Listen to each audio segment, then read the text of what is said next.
Chapter 11. Avoid it, pass not by it, turn from it, and pass away. Over and over in his mind did Tip repeat this verse.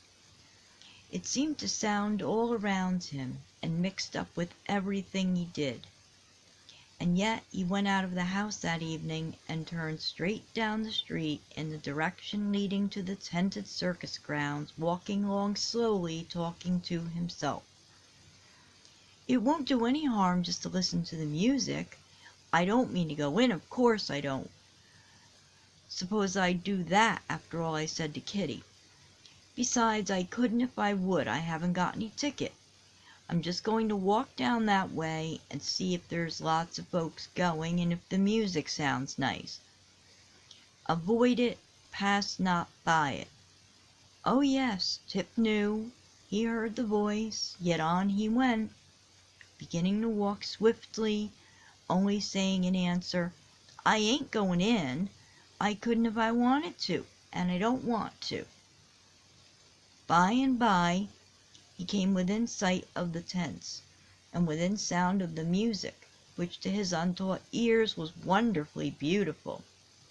Came up even to the very door of the large tent, bewitched to go just a step nearer, though he didn't mean to go in, no, not he. Yes, the people were crowding in. Mr. Douglas stood by the door. Tip knew him very well. That is, he knew he lived in a large house and had plenty of money. And he knew when the men were trying to raise any money, someone was sure to say, Go to Mr. Douglas, he's always ready to give. Everybody liked Mr. Douglas. He turned around now from looking down the road and looked down at Tip. Well, Tip, he said, going to the circus? Tip shook his head. What's the matter, no money? Pity to get so near and not go in, isn't it, pet? This last to the dainty little girl whose hand he held. Yes, she answered with a happy smile. Papa, why don't Mamma come? Oh, she'll be along soon.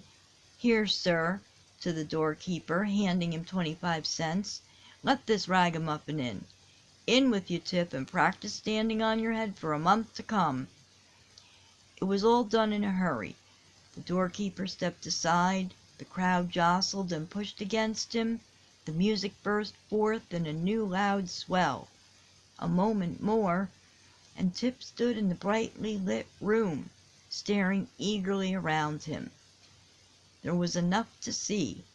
The seats were filling rapidly with gaily dressed ladies and gentlemen.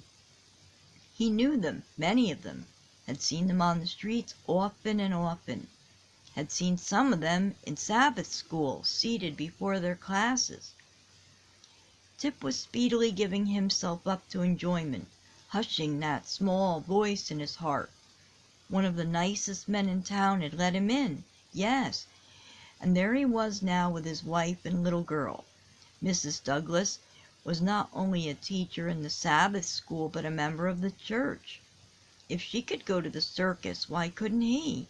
So Tip reasoned, and nobody told him that his lamp said, Every one of us shall give an account of himself to God. Presently, the wonderful little shaggy ponies trotted out, and back behind the curtains was one of the riders. He got a peep of her every now and then in her splendid dress. He knew she would be out pretty soon, and then she would ride. Oh, that music! How it rolled around the ring! Tip was too busy looking and listening to keep out of people's way. He stepped back, still jostled by the crowd who were pouring in, and stepped directly in front of a man who was trying to make his way through the crowd around the entrance.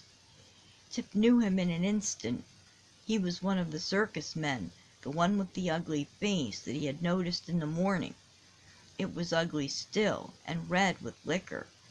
He turned a pair of fiery eyes on Tip, and a dreadful oath fell from his lips as he swung him angrily out of the way. Oh, Tip Lewis! No wonder your heart fairly stops its beating for an instant, and then bounds on with rapid throbbing. Only a few days ago you listened to the story of a bleeding, dying Savior, bleeding and dying for you, and you promised with honest tears that for this you would love and serve and honor him forever. And yet tonight here you are, watching the tricks of men who can speak that sacred name in such a way that it will make even you, who are used to this, shudder and turn cold. In the name of the Savior whom you love, what do you here? It was to Tip as if Christ himself had asked that question. He turned suddenly, and with both hands pressed to his ears, fairly fought his way through the crowd. "Let me out! Let me go!" He fairly shrieked the words at the astonished doorkeeper, who stood aside to let him pass. Up the hill with swift, eager steps he ran, trying still to shut out the ring of that awful curse, the sound of that hateful voice, speaking the name which had so lately become to him the one dear and precious name on earth or heaven. On, up the hill and down the other side, stopping finally at the great tree under the hill just across the pond. Stopping and sitting down, he tried to think. What had he done? He had been warned, he had been tempted, and he had fallen. It didn't help him now to think that good men and women were there. Perhaps God had not so plainly shown them the wrong. Perhaps they had never found that verse, "Avoid it, pass not by it." Perhaps, oh, anything, it was nothing to him now. This much was certain, he had done wrong. Such a heavy, heavy heart as Tip had tonight. What should he do? What would Kitty say if she found out?